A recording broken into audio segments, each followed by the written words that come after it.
Kirill Kaprizov, this is from Frank Saravalli, I had a brain fart there, turned down an 8-year extension that not only would have made him or given him the most guaranteed money in NHL history, I believe, but it would have made him the highest paid player in terms of AAV. Now, there are a couple of reasons why he may have turned this down. Let's go through them. Okay. Number one, he does not like playing in Minnesota. It's a fair one to assume. That is potential. Yeah. Right? I mean, we talk, and not that we aren't a market that can sit and point at another market and be like, haha, no one wants to live in Minnesota, because it's also very easy to take shots at Edmonton, and Minnesota's a beautiful place. It's also exactly the same weather as here. Exactly. So, like, we can't do the haha thing with Kaprizov in Minnesota and be like, why would you want to play in Minnesota? Like, no, if there's a world, like, he would play in Minnesota. Minnesota's a nice place. That's what I'm saying. Option two, he just really wants to test the market. He might want to go to the open market and hear what New York's pitch to him is and hear what San Jose's pitch to him is and all of that stuff. Number three, he might not want to sign for 8 years, which is something we've talked about with, obviously, Connor McDavid. Kaprizov, a year younger, 28 years old. The idea that he could want a 4-year deal, so he's a free agent again at 32 or 33, like, that's not crazy. Aaron, I think you made a really good point before the show. Kirill Kaprizov's going to regret turning down this money when he inevitably gets hurt again next year. He does it every single year, gets shot out of a cannon. He's going to get banged up and go, man, I probably should have taken $128 million. So much guaranteed money. Never played 82 games. He played 81 one season. I assume he just skipped last game of the season. Yeah. Him and McDavid are the same age. They were in the same draft. Oh, sorry. They're both 2015. But the idea of him not maybe wanting to play in Minnesota, and again, this is not on the Wild, the city of Minnesota, state of Minnesota. He did take him a while to get here from Russia. And I know he's a Russian player, but like, I don't remember the story exactly. I remember him just kind of randomly showing up. But like, if he was drafted by the Rangers, does he come over earlier? LA, like something like that, right? Yep. Like, does Minnesota the problem here? And like, he's a great player. I mean, very... like, was it West End Shane and someone else put it too. I didn't see the first comment, but it's like, overrated. It's like, not really. He just gets injured and then goes and gets back, and it takes him a little bit to get going again. But like, he's an unbelievable player. Aaron, show us the board Pat made of McDavid versus Kaprizov. These are their last 82 regular season games. So McDavid was hurt last year, Kaprizov was hurt last year, but go back to the year prior, just take their last 82 regular season games. 58 goals is bonkers. 118 points is ridiculous and truly, truly elite.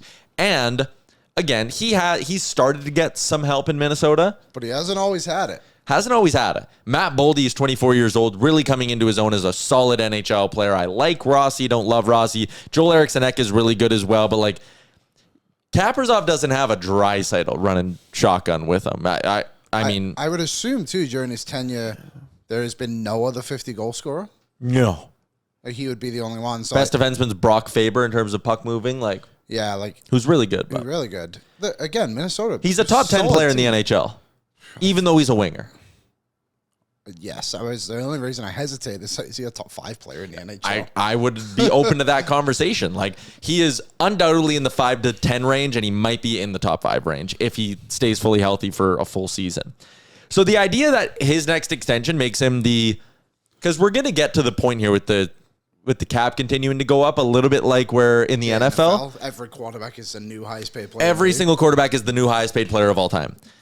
Every superstar player outside of a quarterback is the new highest paid non-quarterback of all time, right? Like Micah Parsons.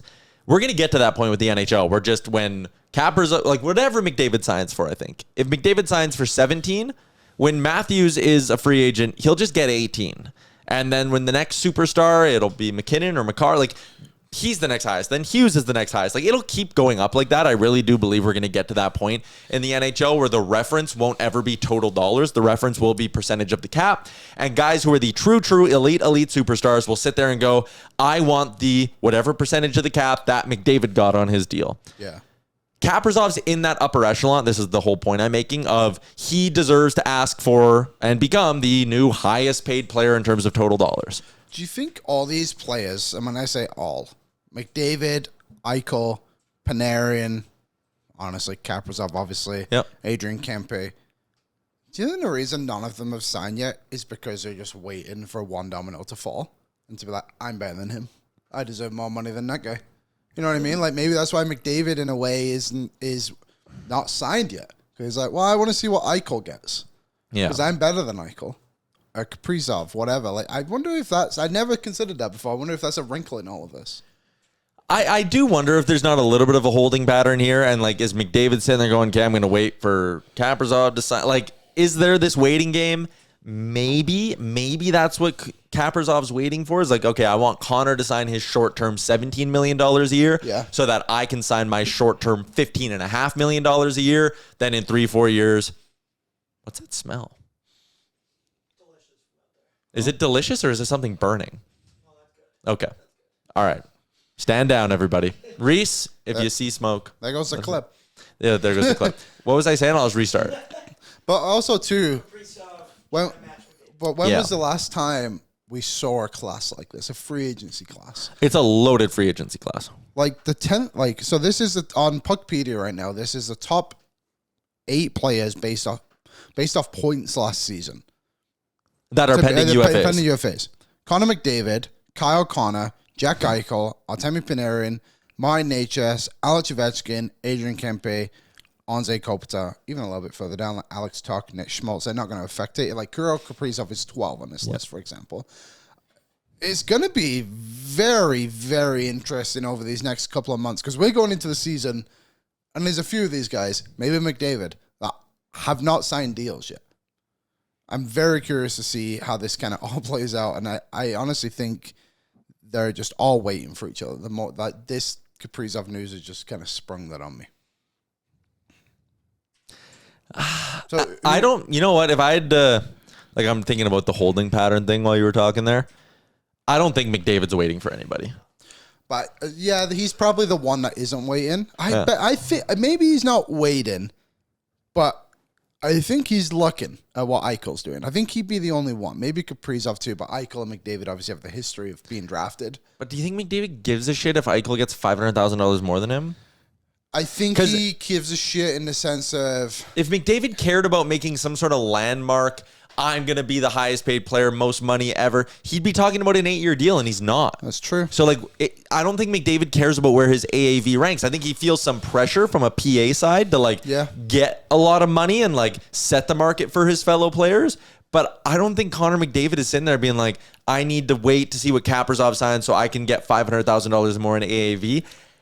I think he cares about winning Stanley Cups, and I think that's what this decision comes down to. If he just wanted money and if he just wanted a ton of guaranteed whatever, he would go and sign an 8-year deal with the Oilers, and that's not on the table, which is not a shot at either side. It's just showing you where McDavid's priorities are, right? Yeah, that's probably fair. They're probably waiting for him. Yeah. I was going to say, I could see Kaprizov waiting for Connor. There's no debate that Connor's the best player in the world, so you don't need, like, highest paid, highest percentage of the cap. I don't think that matters to Connor. What's up, Nation citizens? If you like that video, then you need to be subscribed to the Oilers Nation YouTube. Podcasts, live shows, exclusive interviews, and analysis. Everything you need from your favorite voices at Oilers Nation. And you don't want to miss any of it, so hammer that subscribe button.